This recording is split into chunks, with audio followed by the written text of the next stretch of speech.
Alrighty, hello everybody, and welcome back to the Touhou Project Mania Cup 4th edition. We're back with more group stage action here. We have a pretty exciting matchup here, 31st versus 48th seed showdown. It is going to be on the red side, Ball Itchers, going up against our blue team, Una Familia de 10, to see who will be taking home the victory in this matchup.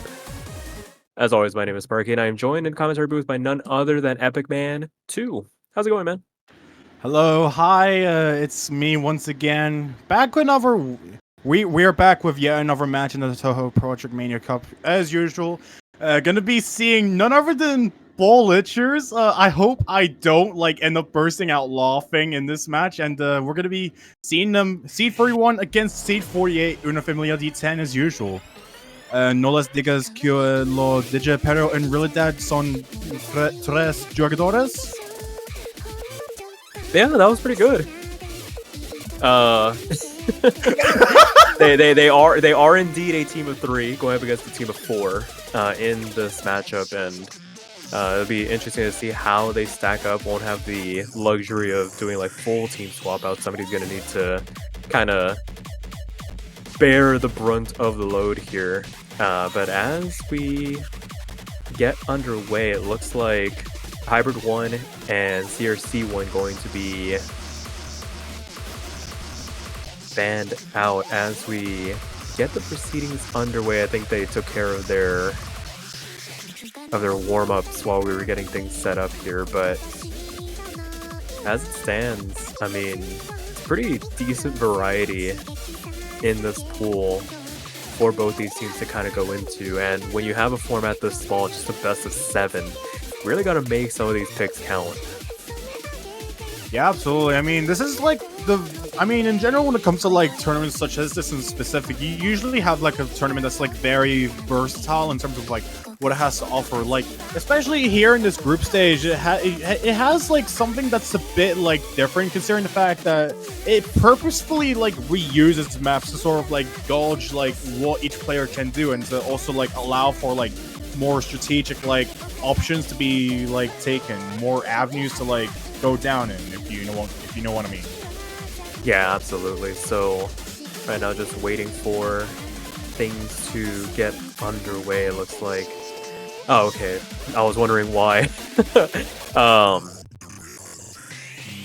Why we had some of these multiple messages of your map to ban. I was like, are there 2 bans?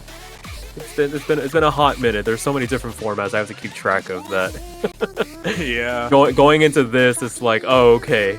Map pool's a little bigger than I'm used to. There are these EX type picks in this pool that kind of adds a little bit of extra variety. So we'll get things straightened out as we move along here. Looks like Rice 2 going to be removed from this pool, and we'll get rid of something else along the lines. Rice 4 and these EX hybrid going to be protected as we get things kind of organized here. Yeah, absolutely. And considering this is Una Familia de 10's ban, I believe right now, I think knowing them, their best option when going up against Ball Itchers is probably going to be none other than one of the LN maps, at least, because especially considering some of the results that both these teams had in their respective matches last week. They both played maps like Lucky Cat in specific, and the scores that have been set by both these teams are pretty different. Ball Itchers having the upper hand with players such as Senkyu on their side, who's basically just rocked people off their socks here on Lucky Cat, as we can see, and Una Familia de 10 sort of being close to them, but not by so much. Basically just a bit behind. But it seems like instead they're going to be going to ban Classic Rice 2, so that's far away. Oh no, waddling off into the distance, pretty much.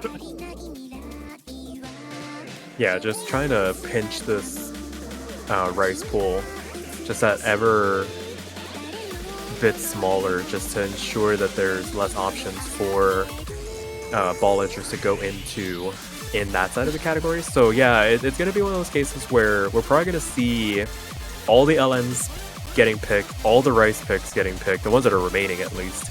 And if either of these teams feel bold enough, maybe a breakpoint goes one of their ways, we could see one of the hybrids come out. I mean, one of them did get protected, so high likelihood of that happening, but that should take care of the protects and bans, and we can get this match underway. It looks like it's going to be family of 10 over here. I'm just going to translate it for people's sake to get things underway.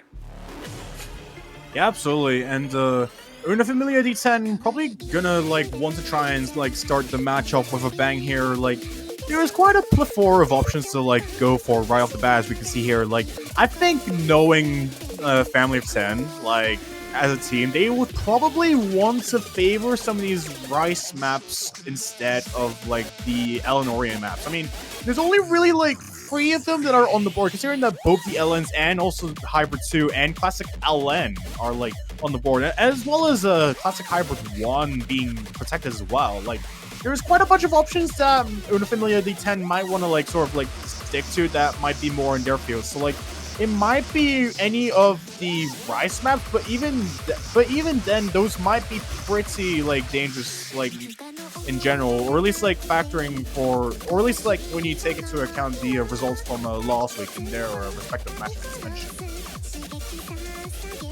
Yeah, absolutely. So just currently still waiting on them to throw something out here with regards to their first pick, taking pretty considerable time to deliberate on it.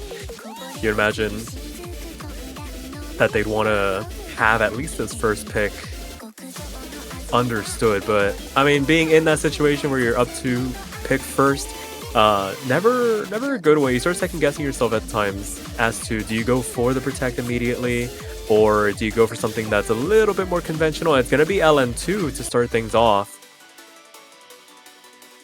Yeah, their first pick being Lucky Kid. I believe this was pretty much the same thing for what they had done last week as well for both these teams. So I think here Una Familia D10 probably wanting to start things off just to test the waters a bit, just see both just to see what the other team might be capable of. They probably didn't look too much into each other, not thinking about if this would put them at a disadvantage, considering that results were still relatively close. It was just a matter of team consistency. But I think in general, Una Familia, I guess for here they would probably just want to see how things will go with an Ellen pick to start off with.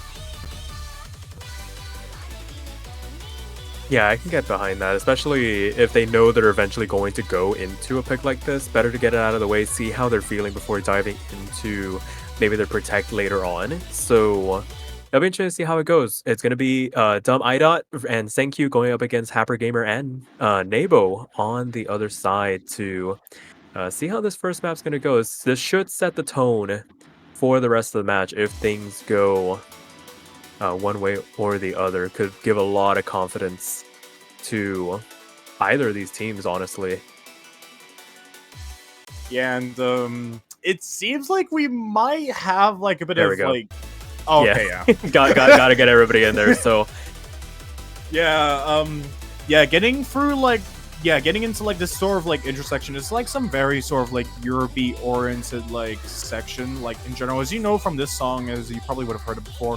Having some of these pretty sort of straightforward rhythms here that are quite fast at only 167 BPM, as we can see here, and so far it seems Bola just has the early advantage, but it seems holding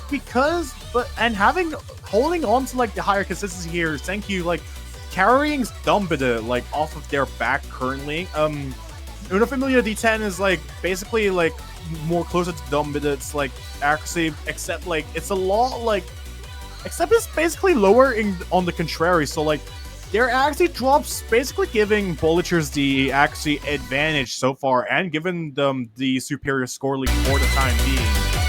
This is basically gonna I guess this pick might not be favoring them so far, especially getting into the back of the chart, as we can see. Yeah, last quarter still left to go here as we continue on, as the music decides to accompany us towards this ending.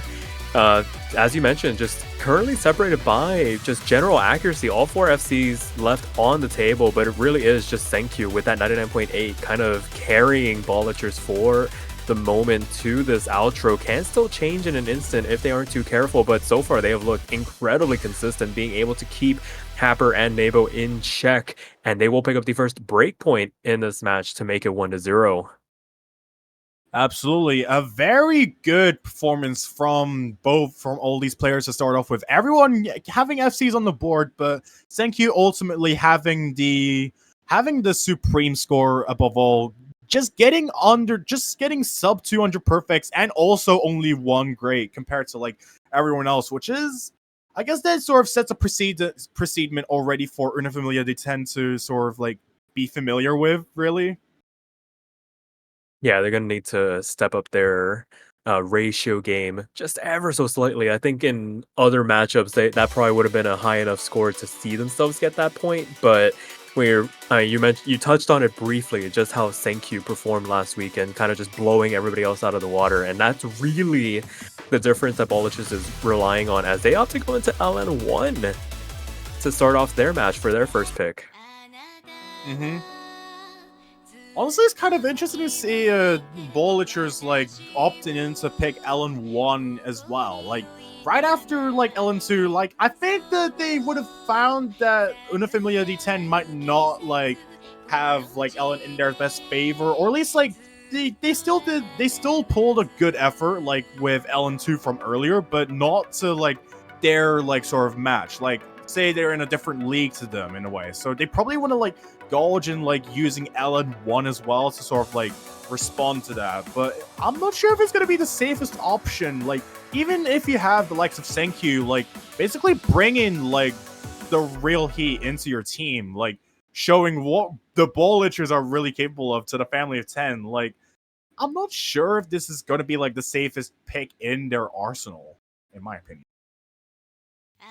Yeah, potentially. If it were it was a pretty close score overall. It's just the difference being the ratio. It could have flipped if a slider break came through, but yeah, I mean, with that breakpoint, it does give you the opportunity to go into something you probably wouldn't normally normally wouldn't want to go into to start a match off. So maybe some mid-match changes going on here after getting that breakpoint, maybe seeing the LN scores and realizing, okay, we probably have an accuracy advantage if both of our players can perform to their max capabilities. But right now, everybody having a little bit of a lower average accuracy to start things off in that mid to low 99% range. Both Nabo and Happer flirting with that 98 mark, going to give Ballachers about a 10,000 point cushion to work with going out of this first quarter. Yeah, absolutely. Thank you for that. Family of 10, like, sort of taking some accuracy drops here. Nabo, like, basically anchoring the score down a bit for Family of 10, just gonna bring them behind by a fair margin. That's gonna give Ballachers the advantage throughout as we get past the first half of this map. This doesn't really put them into a very good position, as Nabo really basically, like, in a scenario like this, I think like the main sort of like thing you would want to like sort of cling into the main sort of thing that you would like really need for like a match like this, with like going up against like players such as Dumbledore and Senkyu, who are like basically really like all the more consistent with like their sort of LN arsenal. You want a team that is able to capitalize just with like Team Castiglione, and even then, like, despite that one miss from Dumbledore, as we saw right there, that's not going to mean anything, considering the massive score difference that there still, like, is prevalent getting into this first course now. Yeah, they would have really wanted that break to happen on LN2. It would have given them an opportunity to capitalize, but with this one, with Nabo being so far behind in terms of the average accuracy, not being put in a position to kind of capitalize when the mistakes do come through here, does shrink the score ever so slightly. But now with Dumbledore being above that 400 combo cap, going to be able to mitigate any potential extra score loss as we make our way to this outro. And I mean, so far, I mean, Happer's doing their part to try and neutralize one of these scores, but not having the second player to kind of bolster their attempt at trying to make a comeback here. The lead extends itself back to about 17,000 points, and as the last couple of walls begin to rain down, it will be a second point for Bolligers to start this match off, successfully capitalizing off that break point to make it 2-0. Absolutely, and even though like Dumbledore had acquired the only miss in this whole map, it was still like not crucial enough for any like awful matters to happen on the side of Bolligers as we saw here. Like even with Happer Gamer basically matching closer to Senkyu's score, like it was really like the matter of like team consistency that really sort of like held them back a bit. As we can see, like Senkyu and Dumbledore are like sort of equal when it comes to this sort of map as well. And like we could have definitely seen Nabel like maybe putting like a similar effort to Dumbledore as we would have seen here. But despite that, it's not going to be happening as we have basically exhausted both these regular LN maps now. So Family of 10 gonna be wanting to try and like counter these picks now, and like maybe look for something in the map pool that they can pick that could give them like the upper hand, considering that you've got like pretty much everything else available. I mean, you've got like all the rice maps available except like, well, 3 of them, or at least like maybe half the rice map pool. So yeah. Yeah, it's definitely a moment to reflect on what this potential last pick, if it doesn't go their way. I mean, they're going to go for their protect, so we were speculating a little bit about maybe pivoting towards those rice picks, but no, they're going to stick to what they know. It's going to be Water Lily to try and right the ship a little bit, see if they can notch a point on this board. Else, Bolliger is going to make this a match point situation to start this match off. Absolutely. I mean, honestly, this is actually kind of a sensible pick from Family of 10, in my opinion, at least. Like, this sort of like knowing the Bolligers has done well on like these LNs that they did and that they didn't work and that they couldn't like fully like perform at their full potential to be in order to take a point. It definitely makes sense to test the waters with Water Lily here, considering that it's got like some of these like pretty technical shieldy like hybrid patterns. I mean, this was a map that was made for MWC 2023, like in the very early game stages. So like, definitely makes a bit of sense like for Family of 10 to like pick this, but we'll just have to see, considering that Bolligers did play this last week as well. So they've just got to be like pretty careful with it, in my opinion. Yeah, potential for mistakes to swing this very much on the cards. Not the longest map in the world either. So, I mean, as long as they can position themselves in a spot where they can capitalize on it, then this could potentially pan out for them. But they gotta start putting some points together here, lest they get swept away by this performance from Bolliger so far. And getting this one underway, some pretty hard transitional patterns between the Rice and the LNs, handled beautifully by all the players as they make their way to that 400 combo cap. Through this introduction, it is going to be the tiniest bit of the lead for Bolligers for the moment, but it's definitely closer than that LN1 pick from earlier. Absolutely. Like, getting through a lot of these, like, really sort of, like, Jack Shield orient patterns, you get a lot of these, like, really bursty patterns in general, and, like, ooh, it seems like, wait. Oh, so, okay, wait, did something happen? Ball it, dumb idiot, got a drop here, and it gives Family of 10 a bit of a cushion to work with now. The first lead they've had so far this match, 3,000 points to the good for now, but there's still 2/3 of the map left to go. Plenty of time to recover if you are a dumb idiot. Moving forward here. Damn. Okay, now I see it. Yeah, okay. Okay, because of that one drop that Dumbledore ended up taking, kind of clumsily, like, along the way, that's going to give Family of 10 the upper hand, but despite that, there seems to be, like, some, like, sort of actually drops, like, that everyone is basically taking along the way, especially with that pretty dense LN inverse section from earlier, and, like, there's only a quarter of the map left, so, and because of like some of these actually drops that both players on Family of 10 taking, Happer Gamer and Nabo suffering from them, and Nabo taking that drop that's basically going to guarantee Bolligers just having the score lead for the time being. They just need to, if Family of 10 wants to be able to try and get their first point off this hybrid, there's not enough time in the maps. They really want to be able to try and get some sort of like opportunity, but even with that miss from Dumbledore coming through, I don't think the matters are going to shift once again here. What a drop for the road at the end for Nabo, but the writing was on the wall. It was very close there towards the middle portions of the chart, just not able to hang on.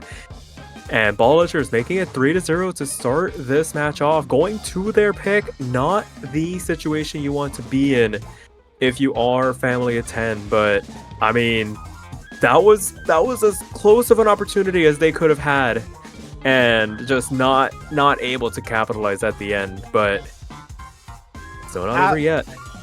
Yeah, absolutely. Thank you, getting like a very remarkable score that ultimately carried their team on this map with a 992k and only 3 grace. Basically just showing why Bolligers is like just very sort of capable of like a lot of things. But now it seems like Family of 10 does not have like so many options, because like this could have been their one like opportunity at like at snagging a point from the Bolligers, really. But because of like the misjudgments and just the overall rigidness of this map, like just not being able to correlate to their like sort of caterings, it's just not going to like even out for them. And it seems like with that, Bolligers is going to be going for the Rice 4 pick. That's going to be none other than me. Any jokes here, ladies and gentlemen? No, I'm not that quick-witted, but me neither. Bolligers is going to go for their protect to try and close things out here, getting that second breakpoint, and Family of 10 basically tipping their hand a little bit. Third player not here, so probably the person that would have subbed in to contest on the Rice picks. They were kind of alluding to it earlier that they didn't want to go into them willingly. I think that might be why, but as it stands, gonna have to do it. Gonna have to try your best, try and avoid the sweep here, get that first breakpoint back, set yourselves back right. It's gonna have to start now. As we see a substitution, thank you subbing out for Hong Fanboy for Bolligers. Yeah, absolutely. That was a very sensible choice for Bolligers to make, especially on a Rice map, considering that, as we've seen from last week, Hong Fanboy is like a player that's very, very like sort of capable when it comes to like overall Rice accuracy. I mean, if you weren't there for like their score on the Core Jack map as a carry no Yugi, I believe it's called, like from last week, Hong Fanboy literally played the map and only got 12 perfects, and they were up against the likes of Grill Roasted and Buzz Chan that day. So like overall, like definitely like makes sense to pull them out for this map again once more. And it seems like despite like some of these earlier performances, this map is arguably a lot closer than the classic hybrid map that we've seen, which is kind of like scary to imagine, actually, considering that Hong Fanboy is like really capable of like these kinds of Rice accuracy oriented patterns as well. So like this is gonna be a bit of a bloodshed again. Oh boy. It's going to be very close. Right now, it is the cross-map battles beginning to develop. Hong Fanboy and Happy Gamer going at it against each other. Hong Fanboy up by about 0.05% as Dumb Edit and Nabo kind of canceling each other out on their own respective playfields. It is hundreds of points as things kind of even out ever so slightly. It's really too close to call going into the last third. Still inside of about 1,000 points. Each 300 that all these players drop is going to matter so much. It's resting on who blinks first, who finds that 200, who finds that accuracy drop to tip the scales ever so slightly. And right now, Bolligers ahead by the narrowest of margins as we make our way into this last quarter. Absolutely, like getting into like this final section of the map where it's like very bursty and it's ridden with like a bunch of these sort of like flams and mini jacks alike. It seems like because of so many of these very minor like sort of accuracy drops that Family of 10 had taken, it's going to be bringing the lead over to Bolligers. This is not the scenario that they want going into this final map, but unfortunately at the end of the day, it seems that Bolligers going to be capitalizing off of their final map of this map pool with a Rice map. getting that very, very tight ratio and an overall tight team performance as well. Hong Fanboy and Dumbledore getting nearly the same score. It was just a matter of it was just a difference of 10 perfects. Really showing why they are indeed the Bollichers. I don't know how that correlates, but hey, we'll take it. It will be Bollichers winning this match, bringing out the sweep 4-0. And I mean, that will do it for this one. I mean, this block of matches, there's some pretty decent breaks for everybody to kind of settle down, calm down. We're only just getting started as we roll our way through this second week of group stage matches. We'll be back in about an hour and a half. It's going to be Mystia's Izakaya patrons going up against Team Saucisse. I don't know. Some of these names are very interesting. Less funny than Bollichers, but definitely up there. But as it stands, we'll go ahead and take our lead for now. Epic Man 2, you want to sign us off for now? Yeah. Honestly, this was a very sort of interesting match. This was a very interesting match to see right off the bat. Just kickstarting the matches, the sort of range of matches that I'm gonna have to commentate for this tournament in this week as we close off the group stage here. Honestly, there definitely was a bunch of potential that I've seen in all these players, and I think for Bollichers from earlier, it really sort of paid off in their favor. So I'm happy for them. Unfortunately, and unfortunately, Family of 10 not going to be able to meet the round of 32 bracket in comparison to Bollichers here, who basically pulled through regardless of the situation. But we hope you enjoyed the match nonetheless. Honestly. Yeah, absolutely. So until then, we'll be back in about an hour and a half, and we'll catch you guys later. Yep. Thank you, Sparky, for joining me alongside in commentary, and catch you all later. Bye.